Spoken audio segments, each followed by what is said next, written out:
नमस्कार, मैं भावेश गजपाल एक बार पुनः आपके साथ आपके अपने YouTube चैनल लक्ष्यविद भावेश गजपाल में। चैनल पे नए हैं यदि आप तो चैनल को सब्सक्राइब कर लीजिए, बाजू में बेल आइकन को प्रेस करके ऑन मोड पे रखिए ताकि कोई जैसे ही नया वीडियो डालूं, नया पीडीएफ डालूं, नया इंपॉर्टेंट नोटिफिकेशन डालूं, तुरंत YouTube उसको आपको सजेस्ट करे, आपको पिन करके उसको दिखाए। ठीक है। इसके अलावा यदि आप टेलीग्राम से जुड़ना चाहते हैं तो टेलीग्राम में लक्ष्यविद भावेश गजपाल सर्च करके वहां पर जुड़ जाइए।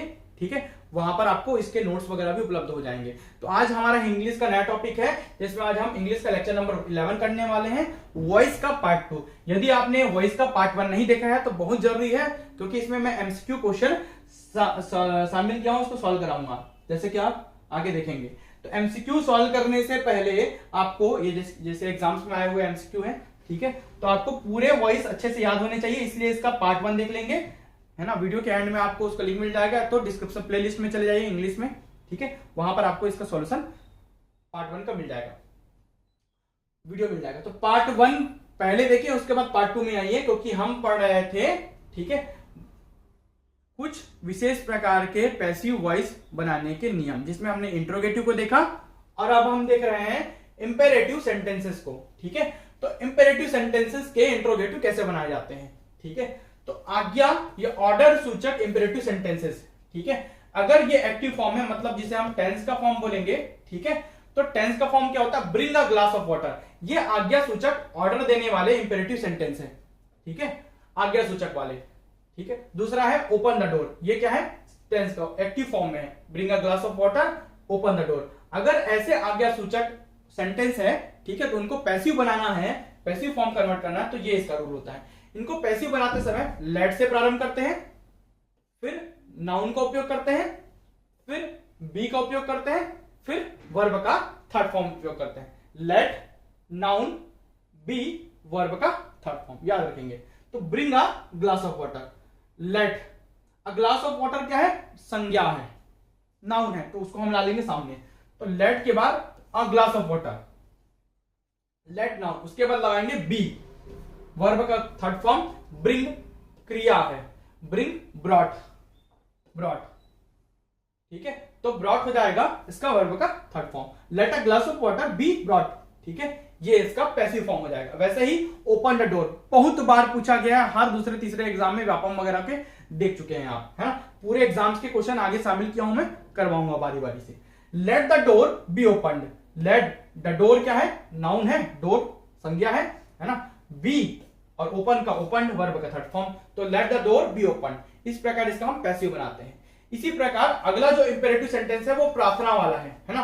प्रार्थना मतलब रिक्वेस्ट सूचक इंपेरेटिव सेंटेंस जब आते हैं, जैसे कि इसका एक्टिव फॉर्म देखते हैं, please bring a glass of water, यहां पे प्लीज लगा दी, मतलब ये प्रार्थना में आ गया। ठीक है। तो इनका पैसिव बनाते समय यू आर रिक्वेस्टेड टू का प्रयोग करते हैं। क्या प्रयोग करते हैं, यू आर रिक्वेस्टेड टू। अलग अलग तरीके से भी बनता है, बहुत सारा है ना, इसको और अलग तरीके से भी बना सकते हो। तो यू आर रिक्वेस्टेड टू के बाद वर्ब का फर्स्ट फॉर्म, फिर ऑब्जेक्ट। ठीक है। तो you are requested to bring a glass of water, verb का फर्स्ट फॉर्म क्या है, bring. You are requested to के बाद वर्ब का फर्स्ट फॉर्म, फिर बाकी जो इसमें जो है चीजें हैं वो ऑब्जेक्ट की जगह चली जाएगी, a glass of water. You are requested to bring a glass of water, please की जगह सीधा सीधा ला लेंगे you are requested to, simple है एकदम। इसके बाद जो अगला इंपेरेटिव सेंटेंस है वो सलाह सूचक है, सलाह सूचक है ना, एडवाइस वाला इंपेरेटिव सेंटेंस। इसका एक्टिव फॉर्म कैसा है, ओबे यूर टीचर, आपको अपने टीचर का पालन करना चाहिए, टीचर जो बोल रहे हैं उनका पालन करना चाहिए, ओबे यूर टीचर। तो इसका पैसिव कैसे बनेगा, पैसिव फॉर्म, तो सब्जेक्ट, फिर शुड, फिर बी, शुड बी का प्रयोग करते हैं, चाहिए, शुड चाहिए, है ना, subject should be plus verb का थर्ड फॉर्म, फिर ऑब्जेक्ट। तो योर टीचर ऑब्जेक्ट का सब्जेक्ट हो जाएगा, योर टीचर आ गया सामने, शुड बी का उपयोग, ओबे, तो ओबेड, ईडी लगा दिया, वर्ब का थर्ड फॉर्म, फिर जो ऑब्जेक्ट रहेगा वो उसको लगेंगे, यहां पर तो है नहीं तो वहां पर छोड़ देंगे। तो your teacher should be obeyed, इसको हम घुमा के बोल रहे हैं, एक्टिव से पैसिव बना दिए। ठीक है। इसी प्रकार अगला देखते हैं। कभी कभी क्या होता है, ऑर्डर, रिक्वेस्ट और एडवाइस जो आगे पढ़े हैं, है ना, बतलाने वाले वाक्यों में इंट्रांजिटिव वर्ब का प्रयोग करते हैं या प्रयोग रहता है, तो इनको हम कैसे करेंगे, तो रिक्वेस्ट या आग्रह बतलाने वाले वाक्यों का पैसिव यू आर रिक्वेस्टेड करके बनाते हैं। ऑर्डर, आदेश बतलाने वाले वाक्यों का पैसिव यू आर ऑर्डर्ड करके बनाते हैं, और सलाह एडवाइस बताने वाले वाक्यों का पैसिव यू आर एडवाइज्ड से बनाते हैं जब इंट्रांजिटिव वर्ब्स का इस पे प्रयोग हुआ हो। एक्टिव फॉर्म और passive form. Active please come here, request कर रहे हैं प्लीज कम हियर, तो you are requested to come here, सीधा सीधा प्लीज को हटा के कम हियर कर दिए। एक्टिव में वॉक स्लोली, एडवाइस दे रहे हैं वॉक स्लोली, धीरे चलो, है ना, तो you are advised to walk slowly, इसका पैसिव बना दिए। ऐसे ही टू गो आउट, ऑर्डर बता रहा है टू गो आउट, तो you are ordered to go out, you are ordered to go out, ये इसका पैसिव हो जाएगा। ठीक है, चलिए आगे बात करते हैं। अगला है, अगर आपको एक्टिव वॉइस लेट से चालू होता दिखे, कैसा, लेट से, एक्टिव फॉर्म जो टेंस का फॉर्म है लेट से चालू होता दिखे, लेट ऑब्जेक्ट प्लस वर्ब फिर object, let me teach the students, ऐसा हम कुछ सेंटेंस बोले, तो इसमें हम कैसे करेंगे, तो इसका पैसिव बनाते समय लेट सब्जेक्ट फिर बी फिर वर्ब का थर्ड फॉर्म फिर उसके बाय प्लस एजेंट, अदर चीजें हम यूज करते हैं। तो जैसे कि let us settle the matter, ये दो आपका इस फॉर्म में दिख रहा है दोनों, ठीक है, इसके दोनों के पैसिव फॉर्म यहां पर लिखे हुए हैं। ठीक है, इसका इधर लेट सब्जेक्ट, ऑब्जेक्ट को सब्जेक्ट, सब्जेक्ट को ऑब्जेक्ट, तो द स्टूडेंट्स को हम सामने ला दिए, let the students be, teach का टॉट हो जाएगा, है ना, टीच का टॉट वर्ब का थर्ड फॉर्म, बाय फिर एजेंट, बाय और ये मी के जगह, मी जो एजेंट है वो पीछे चला जाएगा। समझ आ गया। इसी प्रकार let us settle the matter, let the matter यहां जाएगा, बी सेटल का सेटल्ड वर्ब का थर्ड फॉर्म, बाय अस, या सेटल्ड ऐसा लिखोगे तो भी चलेगा, और बाय ये अस का उपयोग कर लोगे तो भी चलेगा। मतलब ये एक्सेप्ट, ये आप यूज भी कर सकते हो और यूज नहीं भी करोगे तो भी सही है। ठीक है, इसी प्रकार हम बात करते हैं प्रीपोजिशन या एडवर्ब प्लस प्रीपोजिशन को ज्यों का त्यों छोड़ देते हैं। अगर किसी वाक्य में प्रीपोजिशन और एडवर्ब प्लस प्रीपोजिशन लिखे तो उसे एक्टिव से पैसिव कैसे बनाया जाता है। एक्टिव में the children loved at him, the children loved at him, at preposition, he looks after her. ठीक है, यहां पर आपको प्रीपोजिशन हाईलाइट हो रहे हैं, एडवर्ब प्लस प्रीपोजिशन या तो प्रीपोजिशन, तो उसका पैसिव बनाते समय हिम का ही हो जाएगा, ऑब्जेक्ट का सब्जेक्टिव फॉर्म, है ना, और ये चिल्ड्रन लव्ड ईडी लगा है। ठीक है, तो the children loved at him, him he के साथ लगेगा वाज, सिंगुलर के साथ singular helping verb, loved verb का थर्ड फॉर्म, ठीक है, लव्ड वर्ब का सेकंड फॉर्म, यहां पर थर्ड फॉर्म, यहां पर सेकंड फॉर्म। कैसे पता किए, कैसे पता किए, कैसे पता किए, क्योंकि ये चल रहा है पास्ट टेंस में, the children loved at him, कोई भी सहायक क्रिया नहीं है और वर्ब का फॉर्म दिख रहा है। कई बार वर्ब के सेकंड फॉर्म थर्ड फॉर्म एक ही जैसे होते हैं और सहायक क्रिया नहीं होती, मतलब वो पास्ट इंडेफिनेट में चल रहा है, वो वर्ब का सेकंड फॉर्म है, थर्ड फॉर्म नहीं है, क्योंकि यहां पर जब वॉज लगा लिए तो यहां पर वर्ब का थर्ड फॉर्म हो गया, हेल्पिंग वर्ब आ गया मतलब वो वर्ब का थर्ड फॉर्म में बदल गया। तो he was loved at, at को जिसके साथ छोड़ दिए, फिर बाय द चिल्ड्रन, बाय के बाद जो एजेंट है बाय द चिल्ड्रन। ठीक है, एट इन वाले जो बताया था वो उसी प्रकार के हैं, ये है ना, यहाँ पर एट प्रीपोजिशन को जिसके साथ छोड़ दिए। वैसे ही हर का शी का हर हो जाता है तो हर का शी हो जाएगा, इज सी के साथ इज लगा, है ना, लुक्स एस लगा है, मतलब ये प्रेजेंट इंडेफिनिट में है, प्रेजेंट सिंपल टेंस में चल रहा है, एस ये एस वर्ब का फिफ्थ फॉर्म, इसलिए हम पता कर लिए। तो हम वॉइस बनाते समय क्या करते हैं, इज एम आर का उपयोग करते हैं, लगा दिए इज एम आर, ये पास्ट इंडेफिनिट में था, इसका वॉइस बनाते समय वॉज वर्ब का यूज करते हैं, लगा दिए वॉज वर्ब, वर्ब का थर्ड फॉर्म, फिर बाय फिर एजेंट, एट प्रीपोजिशन को जस्ट का छोड़ दिए, यहां पर भी वैसा बाय हिम, ही का हिम, वर्ब का थर्ड फॉर्म। समझ आ रहा है। चलिए बात करते हैं आगे, वन, समवन, नोबडी, पुलिस, जज, पीपल, अ मैन एक्सेट्रा को हटा दिया जाता है। इन टाइप की जो चीजें जब ऑब्जेक्ट वगैरह में अदर में दिखती है या सब्जेक्ट में दिखती है तो इनको हटा दिया जाता है। जैसे एक्टिव फॉर्म कैसे देखते हैं, someone has beaten him, passive बनाते समय ही, हिम का ही हो जाएगा, हैज बीन क्योंकि बीटन है, वर्ब का थर्ड फॉर्म है और हैज लगा है, मतलब ये परफेक्ट टेंस में है। किसमें है, परफेक्ट टेंस में है। कौन सा perfect tense, present perfect tense में है, क्योंकि हैज है तो प्रेजेंट परफेक्ट टेंस है, उसका वॉइस बनाते समय नियम तो वही रहेंगे, हैज बीन लगेगा, बीटन, ही हिम का ही, ऑब्जेक्ट का सब्जेक्ट, हैज बीन सहायक क्रिया वॉइस बनाते समय परफेक्ट टेंस के लिए, ठीक है। बीटन का बीटन ही होगा, वर्ब का थर्ड फॉर्म ही लगेगा, और समवन को हटा दे, इन सभी को हटा दिया जाता है, ठीक है। कुछ वर्ब्स ऐसे होते हैं जिनके कारण ऑब्जेक्ट से पहले बाय का प्रयोग ना करके एट, विथ, टू और इन का प्रयोग किया जाता है। इनको हम देखते हैं, जैसे कि सरप्राइज्ड है ना, एस्टनाइज्ड, शॉक्ड, अलार्म्ड सावधान होना है ना, डिसअपॉइंटेड निराश होना, और डिस्प्लीज्ड नाराज होना के बाद एट का प्रयोग किया जाता है। किसका प्रयोग किया जाता है? एट का प्रयोग। एक्टिव फॉर्म जिसे लिखते हैं, he is condition alarmed me, alarmed शब्द आया है ना, अलार्म्ड शब्द, ये अलार्म की जैसा कुछ और अलार्म करने वाला, सावधान करने वाला कोई शब्द आता है तो उनके जगह हम क्या करते हैं, बाय यूज नहीं करते, बाय के जगह इन सभी चीज का उपयोग करते हैं। तो इसमें एट का उपयोग करेंगे, किसका उपयोग करेंगे? एट का। तो ही इज कंडीशन अलार्म्ड मी, तो मी का आई हो जाएगा सब्जेक्ट पैसिव फॉर्म में, है ना, मी का आई, वॉज अलार्म्ड वर्ब का सेकंड फॉर्म, क्योंकि बिना सहायक क्रिया के ईडी वाला लगा है, मतलब ये वर्ब का सेकंड फॉर्म होगा, मतलब ये पास्ट इंडेफिनिट में चल रहा होगा, ऐसा हम मानेंगे, है ना, ऐसा हम देखेंगे। और पास्ट इंडेफिनिट का वॉइस बनाते समय सहायक क्रिया वॉज ले लेंगे, क्योंकि आई है यहां पर, है ना। तो आई वॉज अलार्म्ड, अलार्म्ड का यहाँ पर थर्ड फॉर्म है, ये सेकंड है, ये थर्ड है। देखिए अंतर कितना है, क्योंकि यहाँ पर सहायक क्रिया नहीं थी तो समझे कि ये सेकंड है, सहायक क्रिया है तो ये थर्ड फॉर्म है।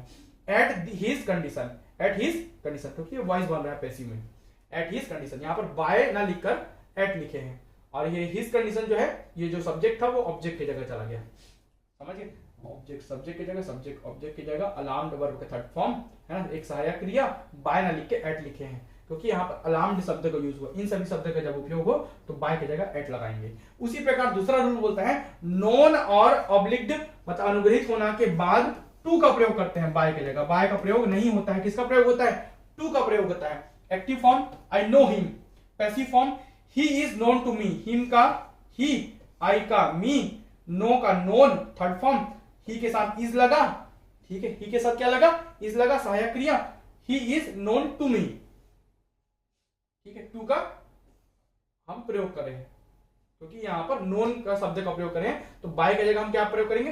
टू का प्रयोग करेंगे, नोन और ऑब्लिक्ट की जगह, ठीक है। इसी प्रकार प्लीज्ड, सेटिस्फाइड और डिसगस्टेड, है ना, इम्प्रेस्ड, अनॉयड के बाद पैसिव वॉइस में विथ का प्रयोग करते हैं। किसका प्रयोग करते हैं? विथ का प्रयोग।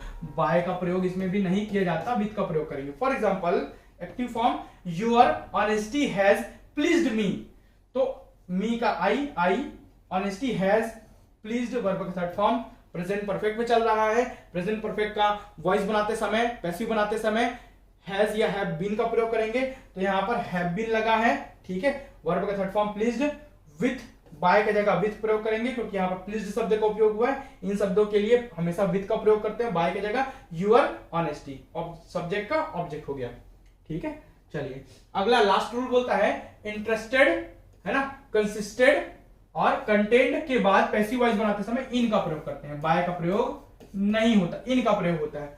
एक्टिव लिखते हैं, this job interested, sorry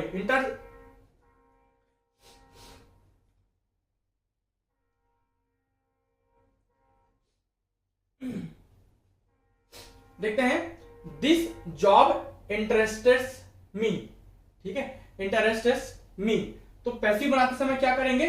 I, मी का आई, एम, एस लगा है ना, मतलब वर्ब का फिफ्थ फॉर्म है, मतलब प्रेजेंट सिंपल में चल रहा है, इंडेफिनेट में, उसको बनाते समय एम लगा लिए, सहायक क्रिया, वॉइस बनाते समय पैसिव, पूर्वानुसार रूल, है ना, इंटरेस्टेड वर्ब का थर्ड फॉर्म, इन बाय की जगह कल क्या यूज कर लिए? इन दिस जॉब, सब्जेक्ट का ऑब्जेक्ट, ऑब्जेक्ट का सब्जेक्ट हो गया, पूरा पुराने जैसा rule.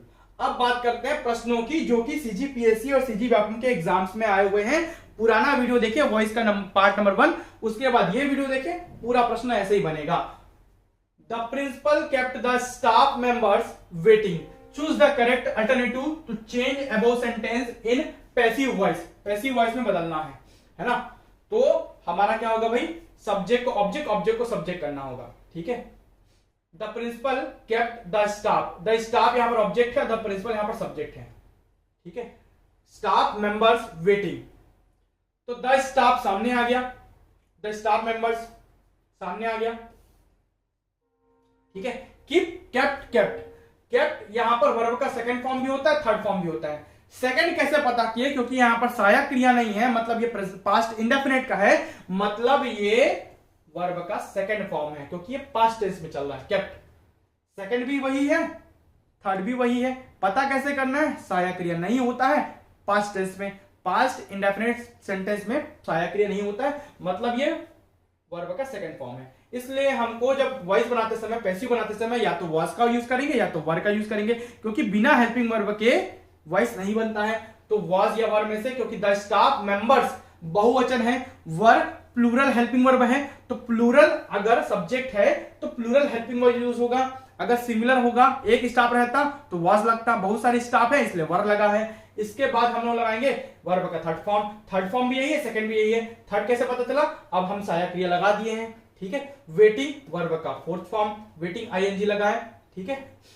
Waiting sorry other sentence है, अदर सेंटेंस है ना। Kept waiting by the principal, waiting by the principal, the principal वही का होगा, सब्जेक्ट ऑब्जेक्ट, ऑब्जेक्ट का सब्जेक्ट, बाय द प्रिंसिपल। तो यही सही है, ए आंसर ही सही है, बाकी गलत है।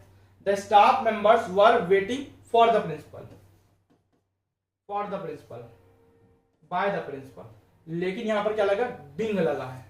यहां पर वर्ब का क्या मान ले रहा है, वेटिंग को मान, मुख्य क्रिया केप्ट है जो सब्जेक्ट के बाद है, ठीक है, ना कि वेटिंग, इसलिए बिंग नहीं लगेगा। बिंग कब लगता, जब ये आईएनजी वाला फॉर्म ये सब्जेक्ट के बाद वाला होता, ठीक है। इसलिए ये तीनों गलत हैं, ये सही है। अगला, choose the correct passive form of the following.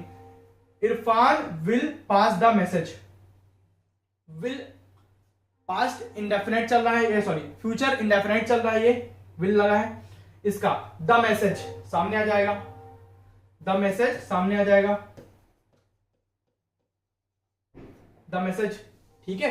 अब विल और शैल का जब हम क्या करते हैं, पैसिव बनाते हैं, तो विल बी और शैल बी हो जाता है। देखिए कहां है विल बी और shall be, will be shall be क्या है, ये देखिए विल बी, क्योंकि द मैसेज ऑलरेडी सिंगुलर है इसलिए विल बी यूज होगा, ना ही वुड, ना ही शुड, ना ही विल।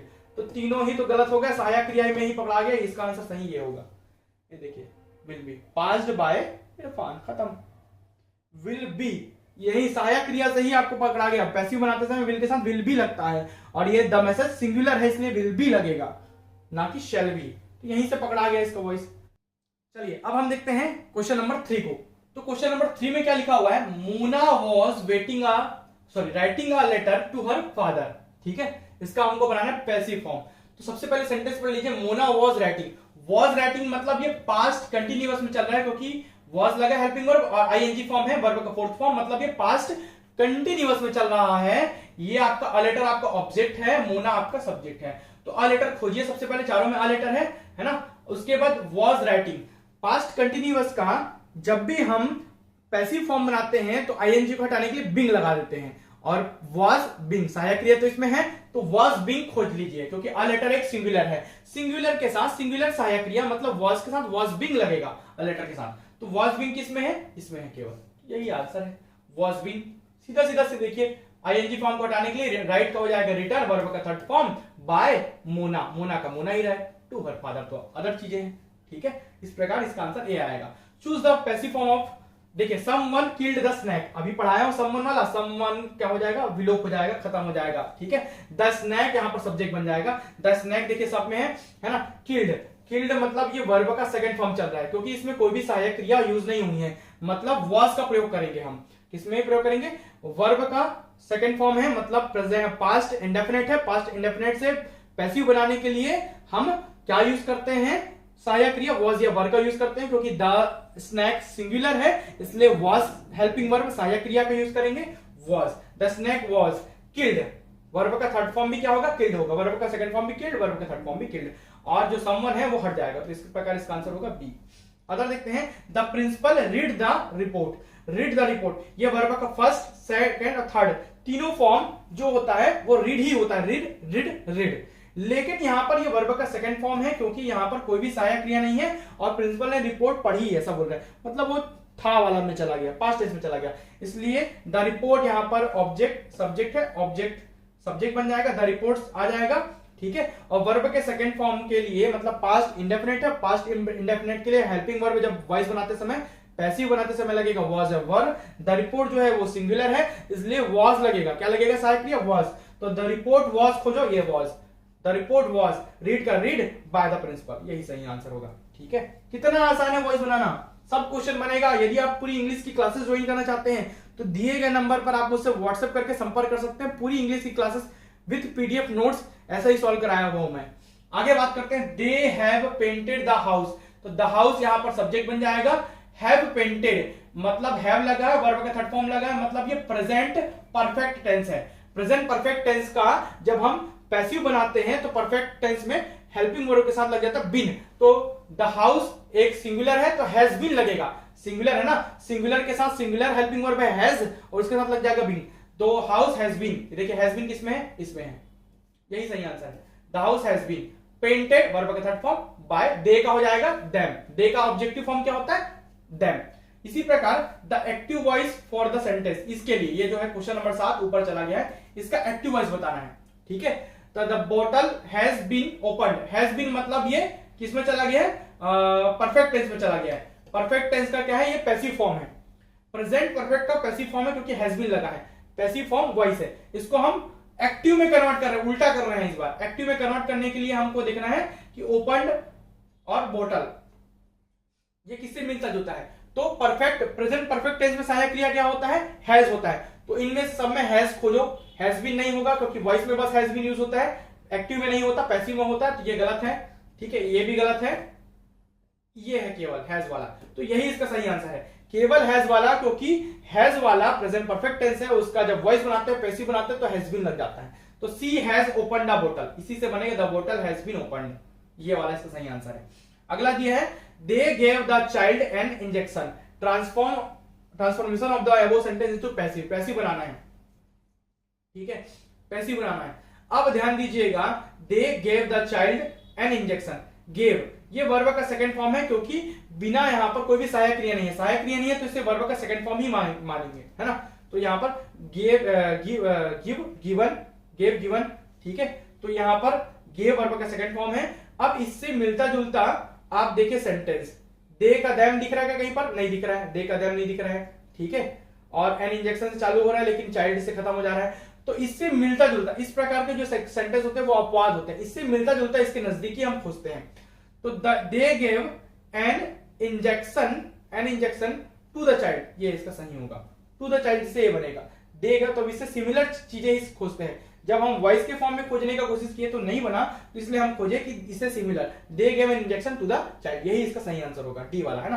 अगला है, choose the correct passive form of the sentence, my parents are watching the kids, are watching दिया है मतलब ये प्रेजेंट कंटिन्यूअस में क्यों, वर्ब का फोर्थ फॉर्म है और आर लगा है सहायक क्रिया। प्रेजेंट कंटिन्यूअस को करने के लिए वॉचिंग में आईएनजी लगा है, तो आईएनजी को हटाने के लिए पैसिव बनाने के लिए बीइंग का उपयोग करते हैं, तो द किड्स हो जाएगा यहां पर, तो द किड्स के साथ क्या लगेगा, द किड्स बहुवचन में है, बहुवचन में सहायक क्रिया तो आर ही लगेगी, आर बीइंग खोजो, द किड्स आर बीइंग, ये वाला, the kids are being watched, watching का क्या हो जाएगा वॉच्ड, वर्ब का third form by my parents, यही इसका सही आंसर होगा।